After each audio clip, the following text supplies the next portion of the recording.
বিসমিল্লাহির রহমানির রহিম। ঢাকা শিক্ষা board laboratory school and college কর্তৃক আয়োজিত বিশেষ ক্লাসে তোমাদের স্বাগতম।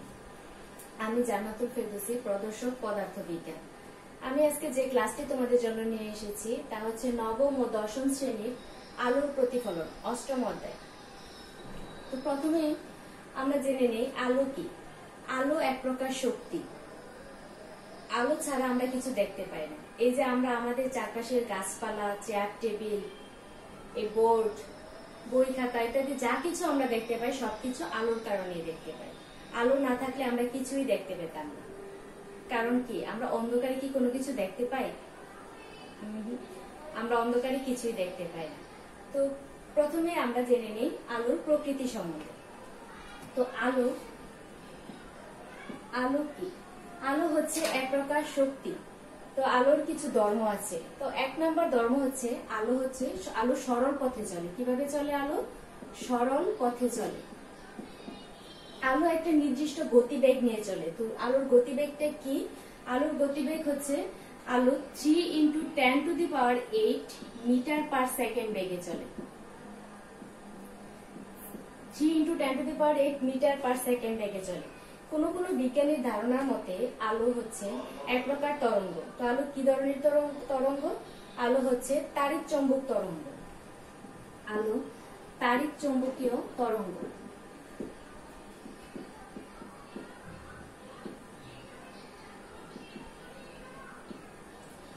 তাড়িৎ চৌম্বকীয় মানে কি? মানে কোন ক্ষেত্রে আলো বিদ্যুৎ বা তড়িতের মতো আচরণ করে, আবার কোন ক্ষেত্রে চৌম্বকীয় তরঙ্গের নিয়ে আচরণ করে। এই দুই ধরনের তরঙ্গের নিয়ে আচরণের কারণে আলোকে বলা হয় তাড়িৎ চৌম্বকীয় তরঙ্গ। তো 4 নাম্বার আছে আলো কণা ধর্ম। আলোর এই কণা ধর্মকে মানে ক্ষুদ্র ক্ষুদ্র প্যাকেট আকারে সঞ্চারিত হয়। তো এই ক্ষুদ্র প্যাকেট কণাগুলোকে প্যাকেট আকারে সঞ্চিত কণাগুলোকে বলা হয় ফোটন। এছাড়া আলোর প্রতিফলন, প্রতিসরণ, ব্যতিচার, অপবর্তন বিভিন্ন ধরনের ধর্ম আছে। আর কি ধর্ম আছে? আলোর প্রতিফলন, প্রতিসরণ,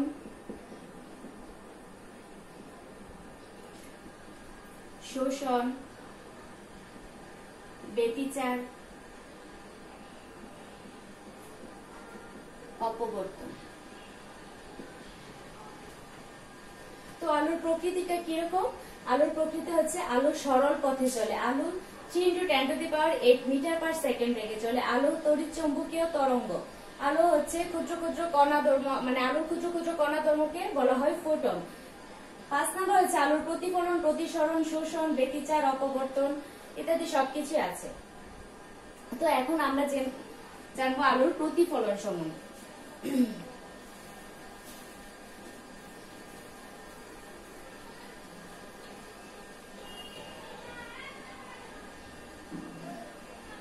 আলোর প্রতিফলনটা কি? আলোর প্রতিফলন হচ্ছে আলোক রশ্মি যখন এক মাধ্যম দিয়ে চলতে চলতে অন্য এক মাধ্যমে বাধা পেয়ে আবার কিছু পরিমাণ আলো প্রথম মাধ্যমে ফিরে আসে, তাকে বলা হয় আলোর প্রতিফলন। তো আমরা আসলে ব্যাপারটা দেখি। ধরি এটা একটা সূর্য, মানে একটা দীপ্তমান বস্তু। এখান থেকে আলো, এটা একটা পাথর। এই সূর্য থেকে কিছু পরিমাণ আলো এই পাথরের উপর এসে পড়লো এবং এই পাথরটাতে বাধা পেয়ে আবার কিছু পরিমাণ আলো এখানে আমার একটা চোখ, এই চোখে এসে পড়লো। এই যে বাধা পাওয়া, এই যে সূর্য থেকে আলো আসলো, এসে পাথরের উপর বাধা পেয়ে আবার এই প্রথম মাধ্যমে এই মাধ্যমে চলে গেল। তো এটাকেই বলা হয় আলোর প্রতিফলন। তাহলে প্রতিফলনের সংজ্ঞাটা কি? প্রতিফলনের সংজ্ঞা হচ্ছে আলোক রশ্মি যখন এক মাধ্যম দিয়ে চলতে চলতে কোনো এক মাধ্যমে বাধা পেয়ে কিছু পরিমাণ আলো আবার প্রথম মাধ্যমে ফিরে আসে, তাকেই বলা হয় আলোর প্রতিফলন। এই যে এখানে সূর্য থেকে আলো আসছে, এখানে শুধু যে প্রতিফলন হয়েছে মানে বাধা পেয়ে আবার প্রথম মাধ্যমে ফিরে গেছে তা কিন্তু নয়। এখানে আলোর আরো দুইটা জিনিস হয়েছে। তো আর কি হয়েছে? আরেকটা হচ্ছে এই সূর্য থেকে কিছু পরিমাণ আলো এসে এখানে শোষণ হয়েছে। মানে কিছু পরিমাণ আলো এই পাথরের ভিতরে চলে গেছে, এটা হচ্ছে আলোর শোষণ। আবার কিছু পরিমাণ আলো এই পাথর ব্যাক করে এদিকে চলে আসছে, এটা হচ্ছে প্রতিসরণ। তাহলে যে এই মানে সূর্য থেকে বা কোনো দীপ্তমান বস্তু থেকে আলো আসলো, আলো এসে কোথাও বাধা পেলো, বাধা পেলে কি কি ঘটনা ঘটলো? একটা হচ্ছে আলোর প্রতিফলন, বাধা পেয়ে কিছু আমাদের চোখে চলে আসলো, যার কারণে আমরা দেখতে পাচ্ছি যে এখানে একটা পাথর আছে। কিছু পরিমাণ আলো আমাদের চোখে আসছে, এটা হচ্ছে আলোর প্রতিফলন।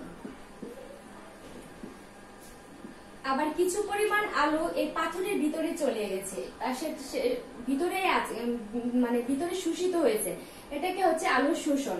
আবার কিছু পরিমাণ আলো এই পাথর ব্যাক করে বাইরে চলে আসছে, এটা হচ্ছে আলোর প্রতিসরণ। তো শোষণ জিনিসটা কি? এই যে কিছু পরিমাণ সাদা আলো, সূর্য থেকে কি রঙের আলো আসে? সূর্য থেকে যে আলো আসে বা কোনো দীপ্তমান বস্তু থেকে যে আলো আসে সেটা হচ্ছে সাদা আলো। সাদা আলো আসলে 7টি রঙের সমষ্টি। বেনি আসহ কলা, তোমরা জানো যে বেনি আসহ কলা মানে রংধনুর বেগুনি, নীল, মানে বেনি আসহ কলাতে যে সূর্যের 7টা রং আছে, ওটা ওই 7টা রঙই হচ্ছে সাদা আলো। তো এই সাদা আলোটা যখন এই পাথরের উপর এসে পড়লো, ধরে এই পাথরের রংটা কালো,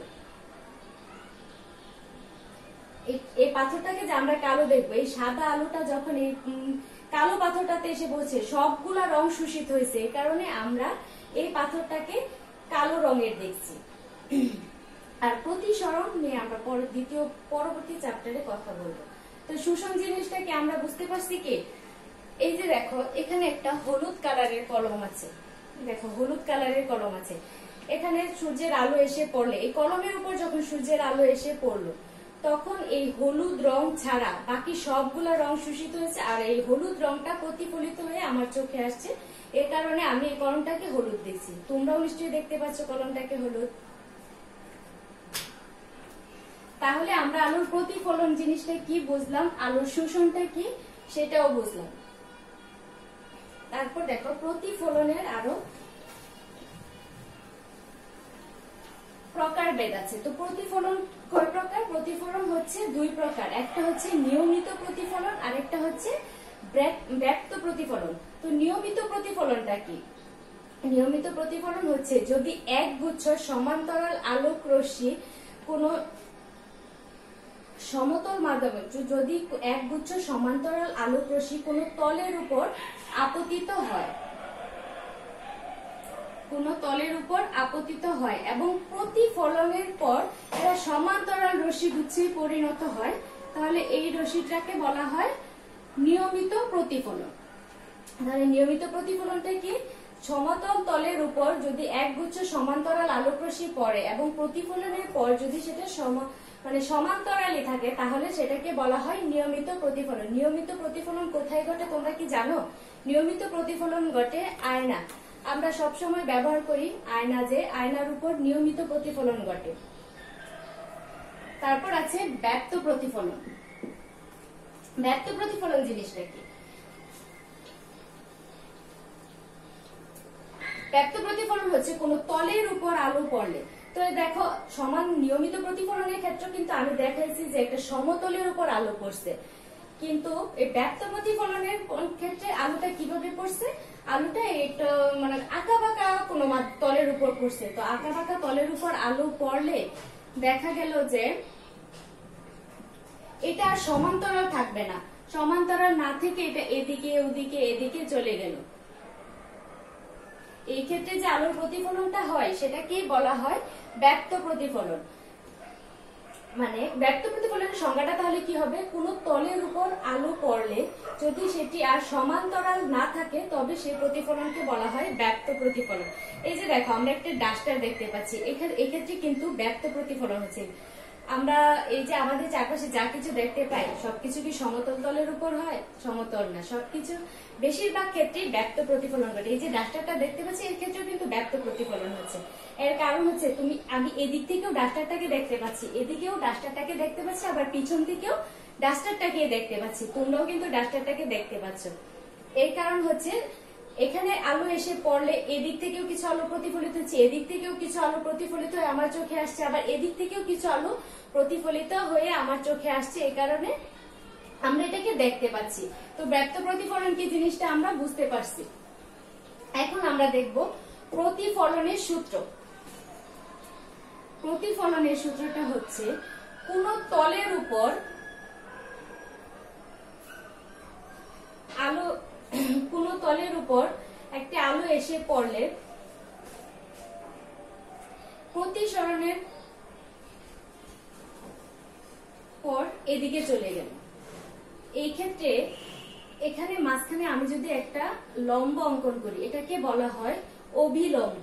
তাহলে দেখো আপতিত রশ্মি, এই যে একটা আলো এসে পড়লো তলের উপর, এটাকে বলা হয় আপতিত রশ্মি।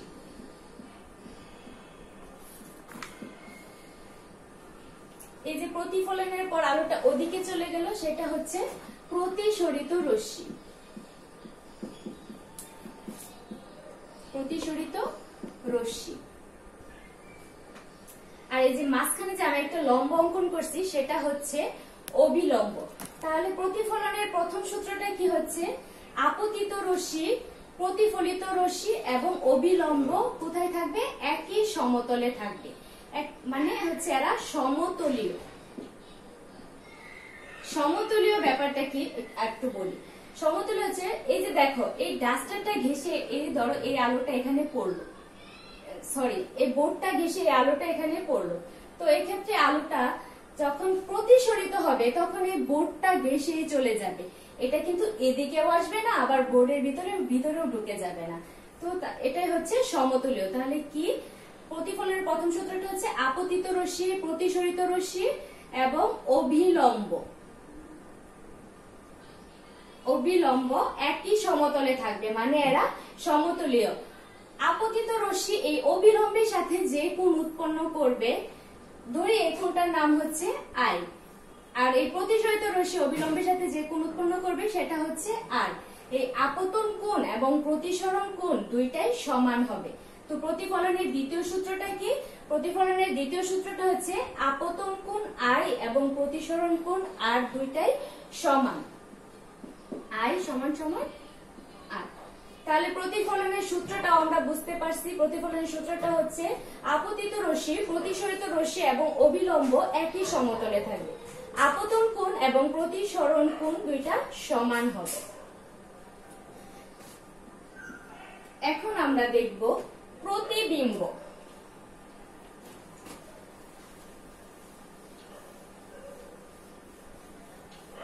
কোন প্রতিবিম্বের সংজ্ঞাটা কি আমরা বলি, কোন বিন্দু থেকে নিঃসৃত আলোক রশ্মি প্রতিফলিত বা প্রতিসরিত হওয়ার পর দ্বিতীয় কোনো বিন্দুতে মিলিত বা দ্বিতীয় কোনো বিন্দু থেকে আসছে বলে মনে হলে ওই দ্বিতীয় বিন্দুটাকে প্রথম বিন্দুর প্রতিবিম্ব বলা হয়। তো প্রতিবিম্বের সংজ্ঞাটা যদি আমি এভাবে বলি মুখে, তাহলে হয়তো তোমরা বুঝতে পারবে না। আমি একটি চিত্র এঁকে তোমাদেরকে দেখাচ্ছি। ধরো এটা একটা তল আঁকলাম, এটা হচ্ছে একটা দর্পণ, ধরো সমতল দর্পণ। সমতল দর্পণ মানে কি, সমতল দর্পণ জিনিসটা হচ্ছে আয়না।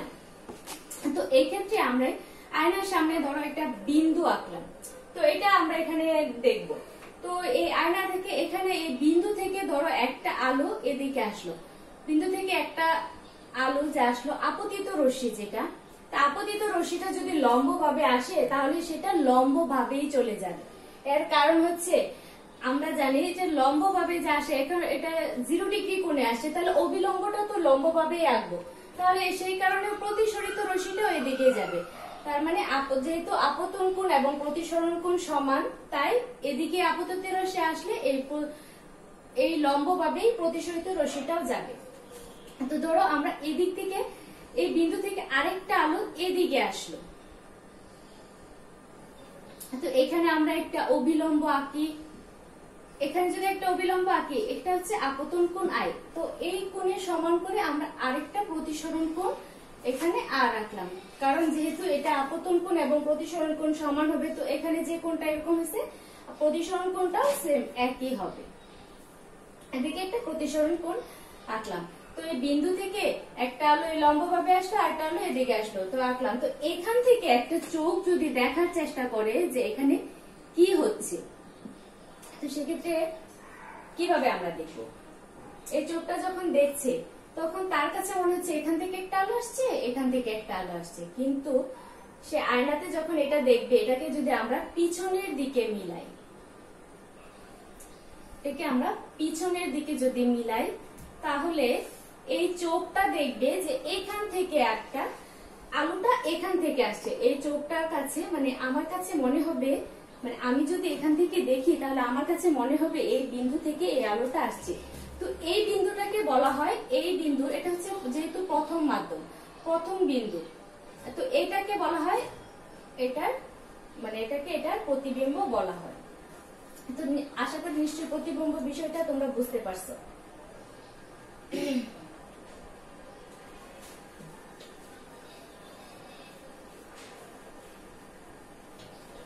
এখন আমরা প্রতিফলনের কিছু ব্যবহার জেনে নিই। প্রতিফলনের ব্যবহার হিসেবে আমরা একটা জিনিসের সাথে পরিচিত হই, সেটা হচ্ছে পেরিস্কোপ।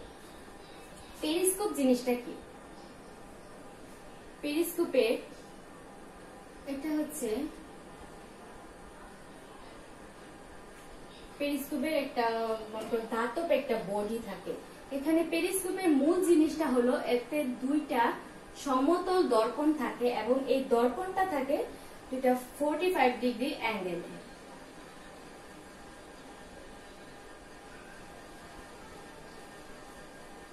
দেখো পেরিস্কোপ জিনিসটা কি, আমরা এটা কিভাবে কাজে লাগাই। ধরো আমি এখানে দাঁড়িয়ে আছি, আমার সামনে একটা উঁচু দেয়াল আছে, এই দেয়ালের ওই পাশে কি হচ্ছে আমি দেখতে পাচ্ছি না, কিন্তু আমার খুব দেখতে ইচ্ছে করছে দেয়ালের ওই পাশে কি হচ্ছে। সেই ক্ষেত্রে আমরা এই পেরিস্কোপটা ব্যবহার করতে পারি, মানে এই পেরিস্কোপটা আমাকে তখন সাহায্য করবে। তো এখানে ধরো আমার চোখ, এটা একটা উঁচু দেয়াল, পেরিস্কোপটা আমি দেয়ালের উপর এরকম করে রাখলাম, রাখার পর ধরো এখানে একটা অবজেক্ট বা একটা বস্তু আছে, তো এই বস্তুটা থেকে আলো এখানে এসে পড়বে এই সমতল দর্পণের উপর। দর্পণ বোঝানোর জন্য আমি এখানে পাড়া লাগিয়ে দিচ্ছি। এখান থেকে আলোটা এসে এখানে পড়লে এই সোজা আবার এটা নিচে চলে আসবে, আবার এই নিচ থেকে এই আলোটা প্রতিফলিত হয়ে তোমার চোখে চলে আসবে।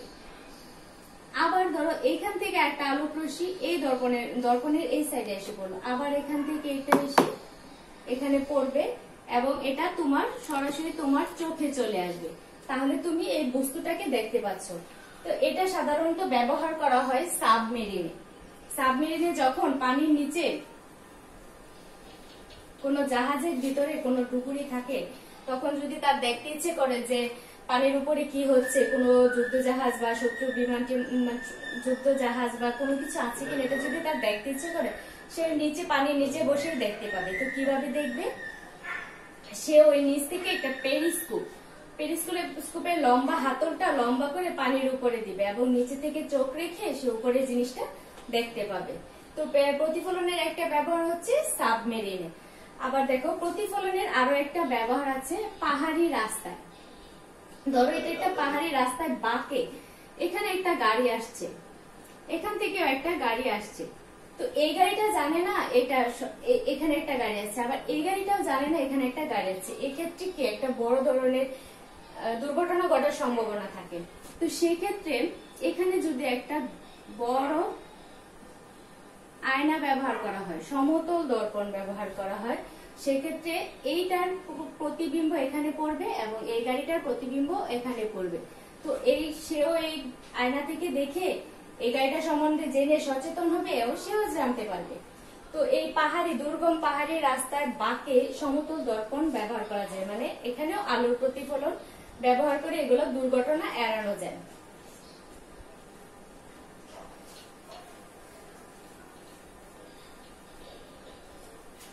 তো আজকে আমরা এই ক্লাসে কি শিখলাম? আলোর প্রকৃতি সম্বন্ধে জানলাম, আলোর প্রতিফলন, নিয়মিত প্রতিফলন, ব্যপ্ত প্রতিফলন, প্রতিফলনের সূত্র, প্রতিবিম্ব, আলোর শোষণ এবং পেরিস্কোপ সম্বন্ধে জানলাম। আশা করি তোমরা সবাই বুঝতে পারছো। সবাইকে ধন্যবাদ।